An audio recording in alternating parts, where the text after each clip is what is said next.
Salah satunya ini terkait dengan kasus COVID-19 yang kembali meningkat. Oke, mungkin ada beberapa orang atau masyarakat yang menganggap mungkin COVID-19 sudah lewat ya pandemi, tapi ternyata pemirsa COVID-19 di Tiongkok kembali mengalami kenaikan. Spesialis penyakit pernafasan Song Nanshan ini mengungkapkan kasus COVID-19 sudah mencapai puncaknya.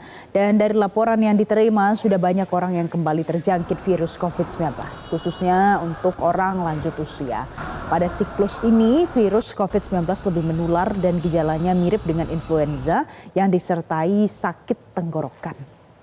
Ya, bisa dikutip dari South China Morning Post, gelombang infeksi virus corona ini mencapai puncaknya dan diperkirakan menurun pada bulan Juni.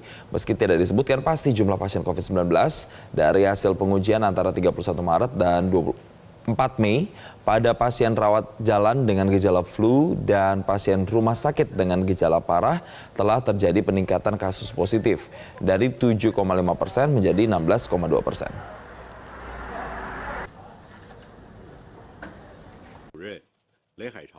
Dan pemirsa, kasus COVID-19 kembali meningkat di beberapa negara Asia Tenggara seperti negara tetangga Thailand dan juga Singapura. Namun otoritas kesehatan menegaskan bahwa peningkatan ini bukan disebabkan varian baru yang lebih ganas. Kita lihat di Singapura, pemirsa, peningkatan kasus ini dikaitkan dengan menurunnya kekebalan kelompok, bukan karena munculnya varian baru. Varian yang beredar masih termasuk yang sudah dikenali dan bisa dikendalikan. Menurut laporan Kementerian Kesehatan dan Badan Penyakit Menular Singapura, jumlah infeksi diperkirakan meningkat menjadi 14.200 kasus sampai dengan periode 3 Mei 2025. Di Thailand, kita lihat lagi, lonjakan kasus juga terjadi setelah libur nasional Songkran yang menyebabkan tingginya mobilitas masyarakat dan transmisi virus berpotensi terjadi. Selain itu, kedua negara juga mengalami penurunan tingkat vaksinasi booster yang diduga ini berkontribusi pada kembali meningkatnya angka kasus aktif. Kementerian Kesehatan Republik Indonesia terus memperkuat surveillance di pintu masuk negara dan juga melalui sistem Sentinel.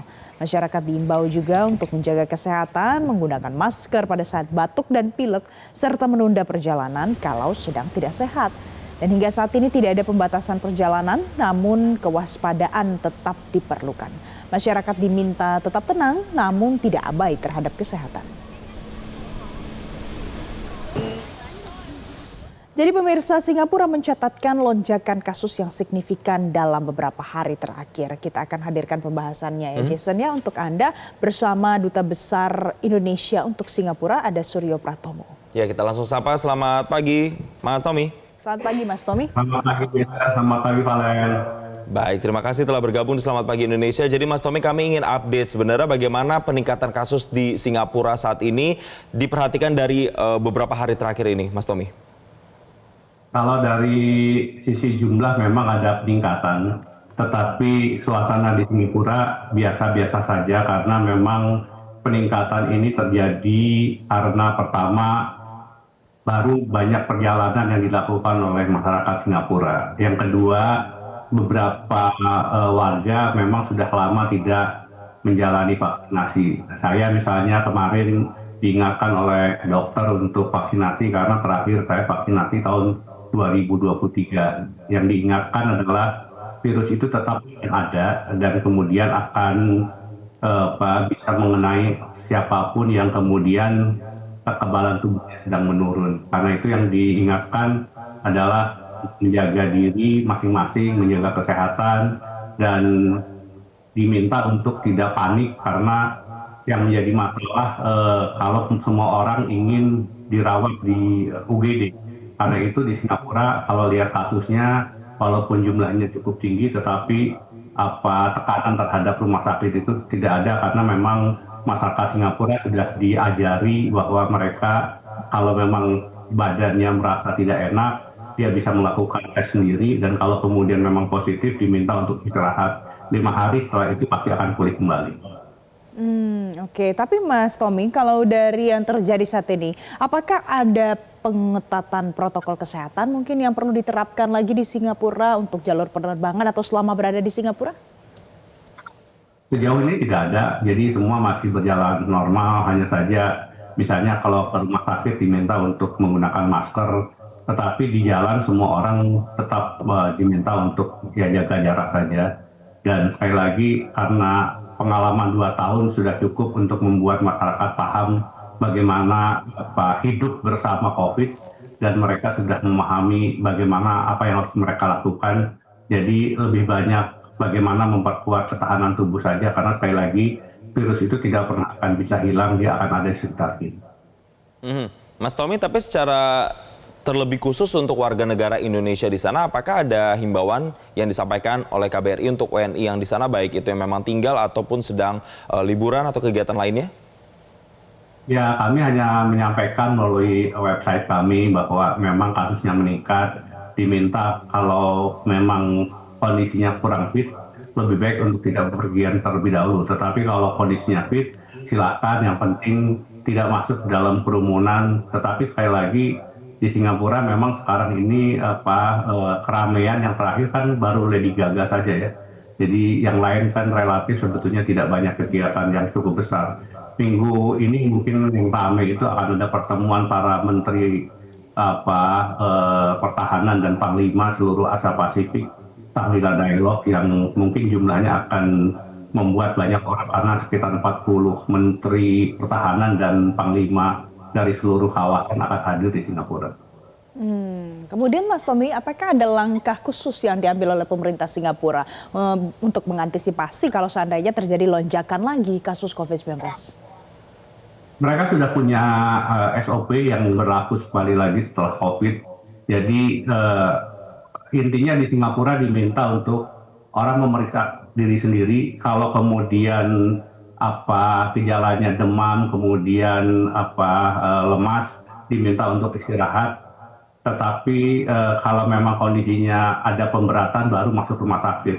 Yang selalu diupayakan oleh pemerintah Singapura adalah mengingatkan masyarakat untuk tidak selalu datang ke rumah sakit. Jadi tekanan terhadap rumah sakit itu yang seringkali menimbulkan kepanikan, karena itu yang dikelola oleh pemerintah Singapura adalah jangan sampai menimbulkan kepanikan. Dan kalau kita lihat rumah sakit di Singapura kondisinya baik-baik saja dan tidak ada peningkatan dalam arti jumlah orang yang kemudian berbondong-bondong datang ke UGD dan meminta untuk perawatan. Sekali lagi di Singapura masyarakatnya sudah lebih sadar mengenai kesehatan, bahkan mereka juga secara reguler tetap menjaga ketahanan tubuhnya dengan berolahraga, karena fasilitas yang disediakan oleh pemerintah bagi masyarakat untuk meningkatkan ketahanan tubuh itu sangat memadai. Ya, Mas Tommy, ini kan karena melihat peningkatan yang juga kalau dilihat dari jumlah memang signifikan, tapi memang dari segi pengetatan aturan tidak diberlakukan yang sebagaimana, tapi biasa saja. Apakah memang awareness masyarakat di sana begitu tinggi sehingga memang orang yang tes COVID itu di sana juga memang tinggi sehingga ditemukan angka segitu, Mas Tommy? Ya, karena memang mereka mempunyai sistem pemeriksaan yang memang sangat baik ya, karena memang Singapura kalau kita ingat tahun 2003 mereka pernah menghadapi flu burung, dan kemudian mereka mempunyai fasilitas pusat penelitian penyakit menular, dan mereka mempunyai sistem surveillance yang sangat baik. Dan karena itu sekali lagi testing yang dilakukan Singapura itu cukup tinggi, dan sistem di Singapura itu terregister. Jadi kalau kita masuk ke klinik minta diperiksa itu, data kita itu masuk ke dalam data sistem nasional. Jadi memang di Singapura mereka mempunyai pengelolaan database yang sangat baik, dan angka itu adalah angka yang memang sesuai dengan hasil pemeriksaan yang ada di laboratorium. Tetapi sekali lagi dari 14.000 itu yang dengan pemberatan jumlahnya sangat kecil, kurang dari 1%. Karena itu sekali lagi biasanya 5 hari orang itu sudah tidak kembali beraktivitas karena biasanya kondisinya sudah menurun. Dan memang di Singapura aturannya kalau sudah 5 hari virus itu daya menularnya sudah menurun. Jadi yang penting adalah di Singapura ada 5 hari pertama itu ketika orang sudah positif diminta untuk melakukan karantina mandiri, tinggal saja di kamar, tinggal di rumah. Kalau ketemu orang menggunakan masker atau sebisa mungkin tidak bertemu orang. Dan di kantor-kantor pun kemudian mereka sangat paham ketika ada orang menyatakan dirinya positif COVID, diminta untuk tidak pergi ke kantor 5 hari, tinggal di rumah. Setelah 5 hari kasusnya dari hasil penelitian yang dilakukan oleh CDC bahwa 5 hari itu tingkat penularan sudah menurun. Jadi sekali lagi kondisi di Singapura sejauh ini normal-normal saja, tidak ada kepanikan apapun dan tidak ada tekanan mengenai jumlah orang yang minta perawatan di rumah sakit. Baik, jadi walaupun angkanya meningkat signifikan bahkan lebih dari 14.000 kasus dalam beberapa waktu terakhir, tapi di Singapura saat ini baik-baik saja dan sudah ada penanganan yang mungkin awareness masyarakatnya juga tinggi di sana. Terima kasih Mas Tommy, Duta Besar Republik Indonesia untuk Singapura. Suryo Pratomo sudah bergabung bersama kami pagi hari ini di Selamat Pagi Indonesia. Dan pemirsa, informasi dalam Selamat Pagi Indonesia masih akan kami lanjutkan usai jeda Headline News pukul 9 waktu Indonesia Barat. Jelajahi cara baru mendapatkan informasi. Download Metro TV Extend sekarang.